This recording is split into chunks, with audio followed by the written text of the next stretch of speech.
Halo semua, balik lagi nih. Hari ini kita bakal ngobrolin sesuatu yang deket banget sama kita semua, yaitu gimana caranya biar kita makin pinter dan aman pas lagi online.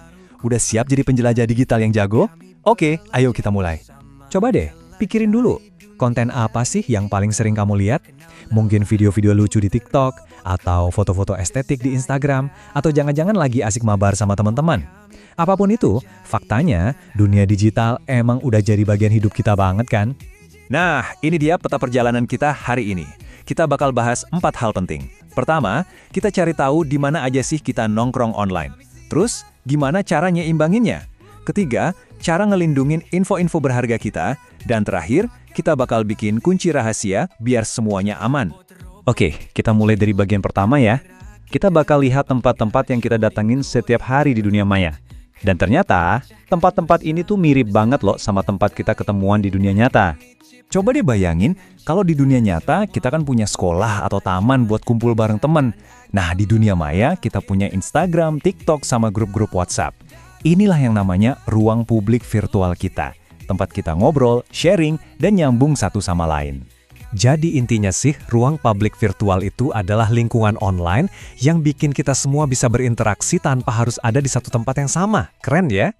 Ini benar-benar mengubah cara kita berteman dan bersosialisasi. Dan semua ini tuh nggak kejadian dalam semalam loh. Coba lihat deh perjalanannya. Dari website simple kayak GeoCities di tahun 90-an, sampai sekarang ada platform video segede TikTok. Ruang publik virtual kita ini terus berubah, jadi makin seru dan makin berpengaruh. Nah, sekarang kita masuk ke tantangan yang paling seru. Gimana caranya kita bisa seimbang antara main di dunia maya sama aktivitas di dunia nyata? Ini butuh seni tersendiri nih. Coba lihat angka ini, 151 menit. Menurut data tahun 2022, segitulah waktu rata-rata yang dihabiskan orang di media sosial setiap hari. Wah, itu kan lebih dari 2,5 jam ya. Lama juga. Ini bukti kalau kita emang harus pintar-pintar cari keseimbangan. Sebelum lanjut, coba deh kamu renungin bentar. Kalau hidup digitalmu itu diibaratkan sesuatu, kira-kira kayak apa ya? Apa mungkin rasanya seperti... Ada yang ngerasa kayak naik roller coaster? Mungkin? Penuh keseruan, kadang ada drama, banyak hal yang gak terduga. Kadang bikin seneng banget, kadang bikin deg-degan.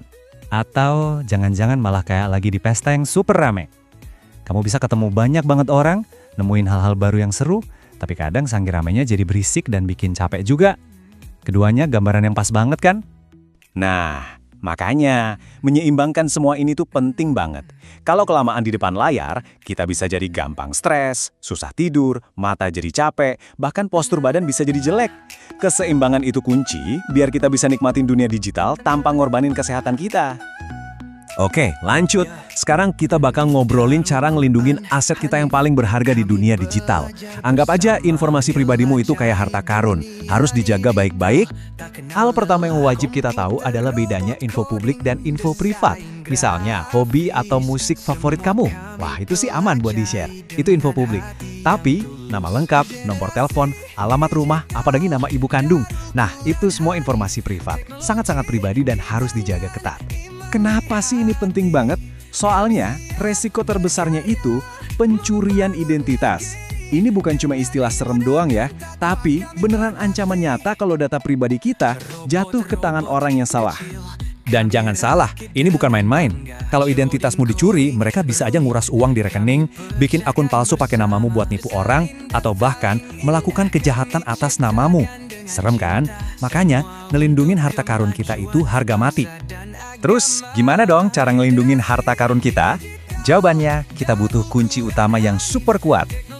Dan kunci itu adalah kata sandi alias password. Nah, ini dia, pertanyaan sejuta umat. Gimana caranya bikin password yang susah ditebak orang lain, tapi kitanya sendiri nggak lupa? Tenang, ada triknya. Gini, daripada pusing ngapalin banyak password yang beda-beda, mending kamu bikin formula rahasia sendiri. Misalnya, ambil 2 huruf pertama nama aplikasinya, terus tambahin angka yang penting buat kamu, kayak tanggal lahir, lalu tutup pakai simbol favoritmu. Simple tapi ampuh. Jadi, pakai formula tadi, password Instagrammu bisa jadi in123 bintang. Nanti buat Facebook jadi fast123 bintang. Buat Twitter, tweet123 bintang. Lihat kan, tiap akun punya password unik, tapi kamu cuma perlu ingat satu pola aja. Gampang banget. Tapi ada lagi nih, biar makin aman. Jangan lupa aktifin autentikasi 2 faktor atau 2FA. Anggap aja ini kayak gembok kedua buat akunmu. Jadi kalaupun ada yang tahu passwordmu, mereka tetap nggak bisa masuk tanpa kode yang dikirim ke HP-mu. Oke, keren. Perjalanan kita udah hampir selesai nih. Yuk kita rangkum lagi poin-poin paling penting yang harus kamu bawa pulang dari penjelajahan digital kita hari ini. Jadi, ada 4 hal yang wajib kamu ingat. 1. Aplikasi medsos itu ruang publik kita yang baru. 2. Seimbang itu kunci buat kesehatan fisik dan mental. 3. Info pribadimu itu harta karun, jadi lindungi baik-baik. Dan 4. Pakai formula rahasia buat bikin password yang kuat di tiap akun.